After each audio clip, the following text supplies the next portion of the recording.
Here we go. Welcome back to Nick Lenz's Comic Corner, classic slash non-classics. This is episode number 3,000 and how many is this one? Let me first give this here.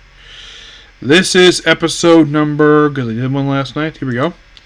This is episode number 3055, Doubleshot number 2951. So we have a magic-based trade and a sci-fi trade. First up we have is Zatanna by Paul Dini, which also has writers of Adam Beechin, Matthew Sturgis, who's now known as Lilith Sturgis, and Derek Federos. Artwork is done by Stephen Rooks, Jamal Engel, Chad Hardin, who I've met, Cliff Chang, Rick Myers, Jesus Sanchez, Victor Esbos, Wayne Fucher, John Sybil, Carl Story, John Dale, who I have met, who he's an inker, but this is one time he does artwork. Robin Riggins, Travis Moore, and Dustin Negan. The cover is done by Adam Hughes. This trade here collects, get this, the entire third volume of Zatanna Everyday Magic, and the Infinite Crisis Special. So we start out with, after the next one, Paul Dini, then we start with the Everyday Magic, which is a Vertigo book. Yes, it's a Vertigo book by Paul Dini. Brian Ballard does the cover artwork. Yeah, that's Brian Ballard. Yeah, this is basically Zatanna in the Vertigo universe. By the way, John Constantine is here. Because, of course, he is. Because, despite the fact that Zatanna and him broken up, he has not gotten over her. She has. She has moved. She's basically just moved past him. So, yeah, we have put on her outfit here, which is just her signature outfit that was designed by Kurt Swan. And this also put just her to show off her magic abilities, take out some other demons. Basically, where, oh yeah, John Constantine, where it shows the fact he's still bi. Yeah, he's bisexual, by the way. Yep, and she's in, of course, hands with another guy who she's with this whole book. He's not evil per se, he's just some random guy. And also the fact John Constantine's in her room, which he proceeds to vomit in her bed.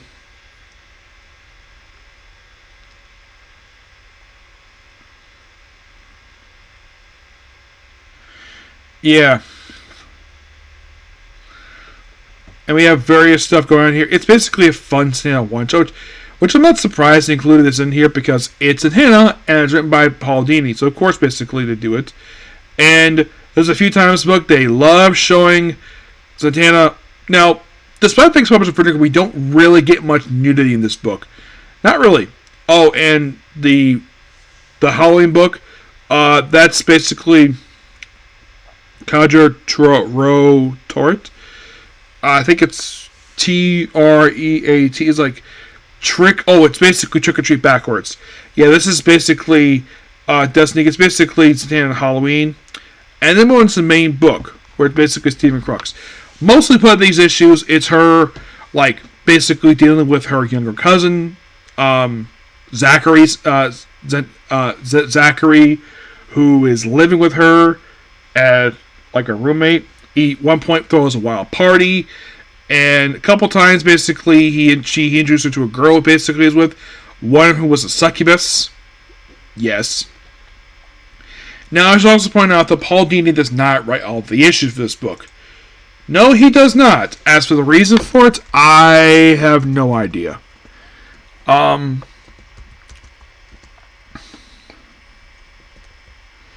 think, wait, Paul Dini, mean the guy who created Harley Quinn? Yes. Same guy. He has done comics, so don't worry about that. For Zatanna, he does the first 6 issues, 8th, 11th, and 13th. You're thinking, okay, so who does the rest of the issues? Excuse me.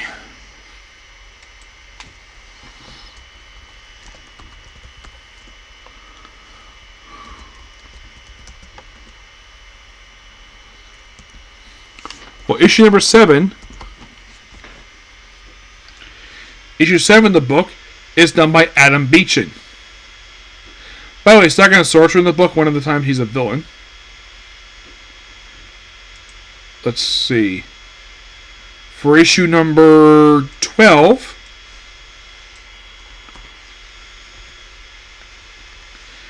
this one is done by Matthew Sturgis. As for the last 4 issues of the book, which, by the way, like I said, not written by Paul Dini, which is interesting.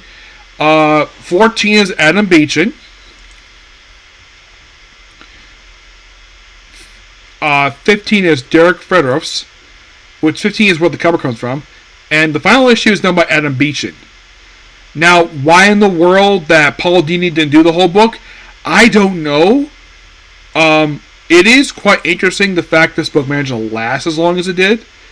And this book was a lot of fun. I thoroughly enjoyed this book. And originally this book was published in 2 separate trades. First you have The Mysteries of Magic, and then Shades of the Past. And that's it. Yep, that's it. Of course, I have covered the Seven Soldiers book, obviously. Of course, I am mentioning I covered the first one of the book. Don't worry about that. But the best way you can describe this ongoing book, it's Zatanna having a series of adventures with magical stuff. There is some first appearance in here. We have first appearance of Brother Knight and his group. Yeah, there are these evil group people who just animate Zatanna. Just Paul Dini created a rogues gallery for Zatanna, who appears mostly in this book. Yeah, he appears in all the issues written by Paul Dini. Yep, every single issue he appears in, all written by Paul Dini. He appears in the first 3 issues, 8, 10, 11, and 13, all written by him. And also first appearance of... By the way, he's in San Francisco, a lot of these books. And of course, basically we have, well, Mikey Dooling, who's a woman. Yes, a woman. And she mostly appears in all Paul Dini issues. There's also Dave Colton, which he's just a friend. By issue 13, basically... Oh, by the way, Brother Knight, one of the villains of the series? Yeah, it's his father.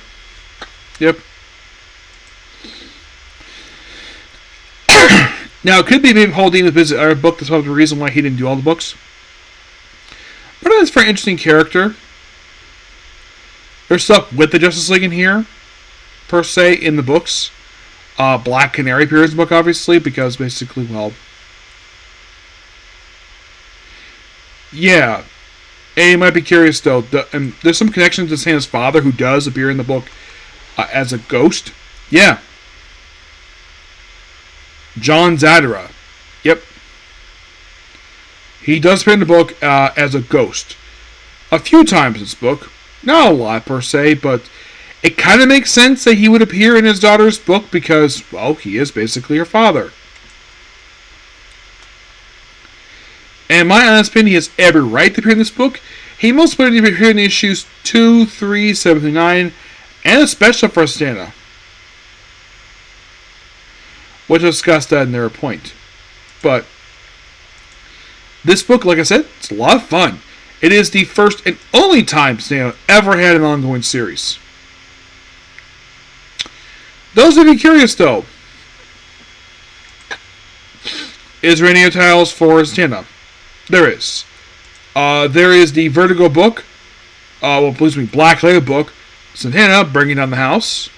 There's that.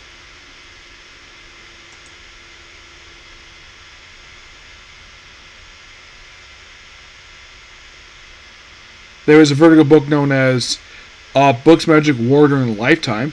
But basically, a book starring her. Well, there's also Zatanna the Ripper.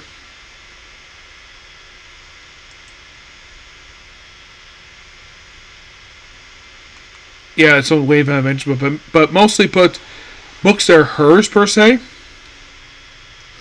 Well, there is Night Terror Zatanna. There is The First Volume of Zatanna. Mystic U, which I've heard stuff about this book. And that's it. Yep. But this book overall was fantastic. I loved every single issue of this book. And I'm going to give Zatanna Paul Dini a 10 out of 10. Like, it's like her, like, you could say, oh yeah, these series adventures. Plus, there's another miniseries coming here really soon. And my only guess is the reason why that they're giving her another book, per se. My guess is because it might be her anniversary this year. Oh, no, that was last year.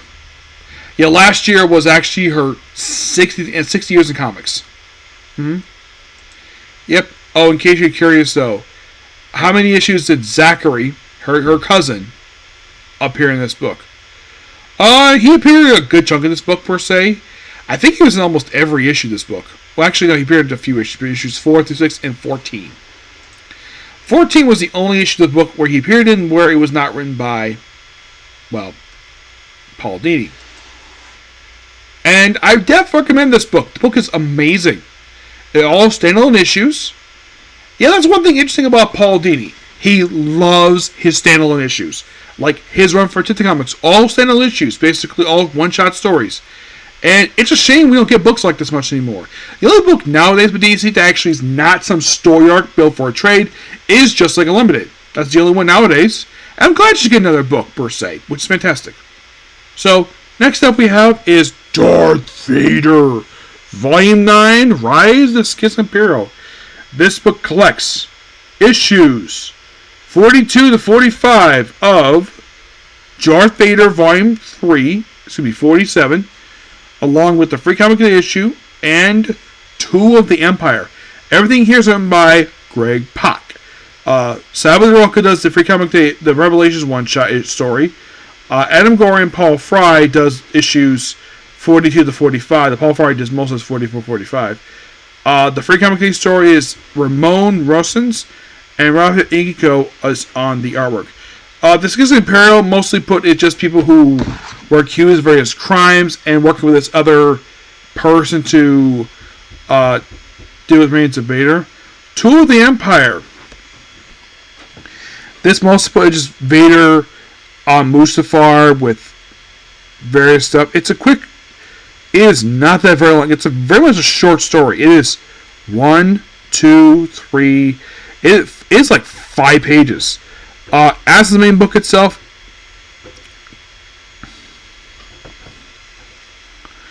we mostly have this administrators in the book. And in case you're curious, unlike the Star Wars book, basically we dealt with some aftermath effects, dark droids. This one, not really. Very little. At one point, you see a Star Destroyer crash in the surface.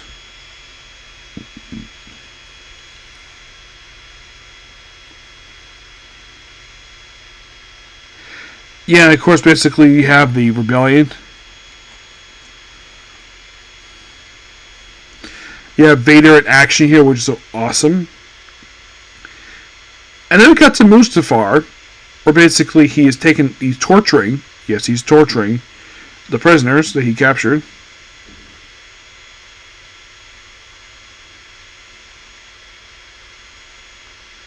Yeah, he had this one work with him, and of course, she basically is forming this schism, this separation from the Imperial, because she probably suspects the war is going to over and the Empire is going to lose. And mostly put, basically, except for the old man, everybody basically is able to go, there's no problem. And Vader does his own thing, slicing, dicing.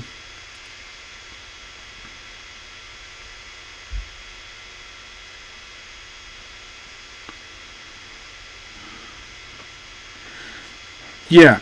And it's him basically just... And it's all like building up basically with this schism stuff. Yeah, and also we see... Well... By the way, this... in case you're curious... Wait, isn't that the Jedi Temple in the prequel movies? It is. Those of you curious... Like, if this is the Jedi Temple, why does it have Imperial logos on it? Well, there's a reason why that is. Okay, so when the Emperor in the movies basically got rid of the Jedi Order, he decided to take over the temple and made his palace. Yes, seriously. He made his palace. He turned the Jedi Temple, the place where they shot Generation Knights, into a palace. It's better than building another one. And according to EU... Coruscant was home to 3 palaces. There was one for the Emperor, there was one for Darth Vader, yes, he had a palace on Coruscant, and there was also the main villain of Shadows of the Empire video game, he had palace too on Coruscant. And apparently, get this, he had spies at Vader's palace who informed every time he basically went and basically came and go from his own palace. Yep. And mostly put just other stuff here, just very resistant stuff here. I like the main book. I love the artwork per se in this book, but in case you're curious, there's like a lot of build up here. And of course, he kills 000. Yep, Vader slices up 000 because he found him annoying. And we get flashback to Empire Strikes Back. Two of them. First, basically, when he's about to fall, when he reveals his father. And then something he never saw in the main movies, where he gets a vision of Luke seeing him as Vader. Yep. Yeah, that's from the scene on Dagobah. And then we have the Curse story here, which is apparently set... apparently, we put this thing between 45 and 46. That's what the story is set. It is mostly put just... The way it looks seems like a tease of the future Return of the Jedi. And then, of course, we have Sabbath here too. And...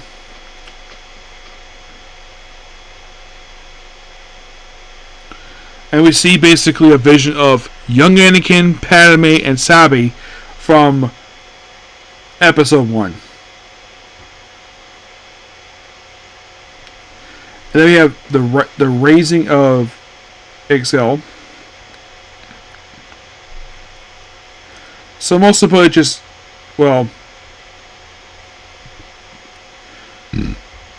we just have other stuff going on here. Him working with some droids, which he's the ones he converted from the main dark droid stuff. Which, by the way, for dark droids, they said to reactivate the Trade Federation droids. Not sure why, but they did. Which I thought was a really cool concept, the fact they revived them. Yep. Oh yeah, Vader's still using his shield he got from a few trades back. Yeah, he brings that back here for more combat. It's meant to put a lot of action. And then we see Luke looks like he's about to go someplace.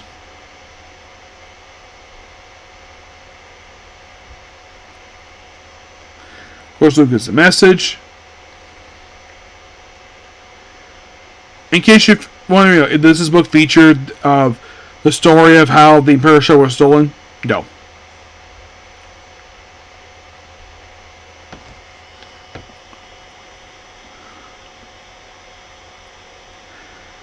And then Sabby basically meets Luke about deal with the dark side, and that's it. Pretty good book here.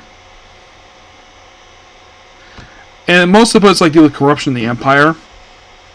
But it doesn't go much anywhere at all because most of it's like a lot of action per se in this book, but it's really good.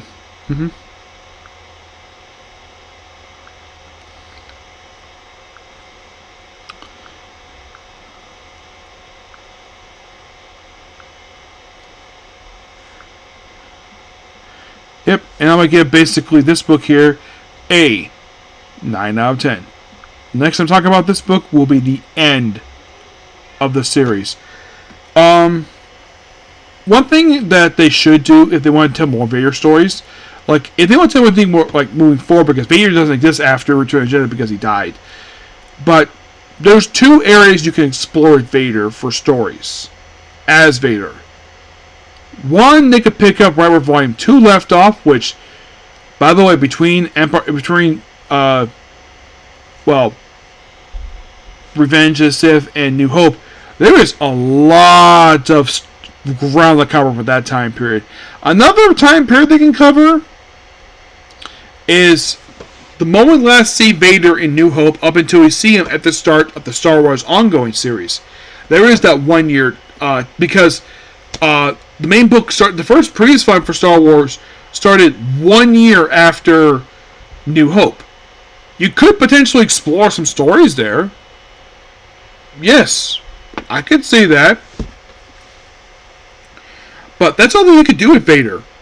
I know they're trying to do, like, move forward with it, because I know the new Star Wars book is going to set after the events of Jakku, so it's basically New Republic era, basically new stories for that, but that's all the things I can think of Vader. If you want to do so with Anakin Skywalker, well,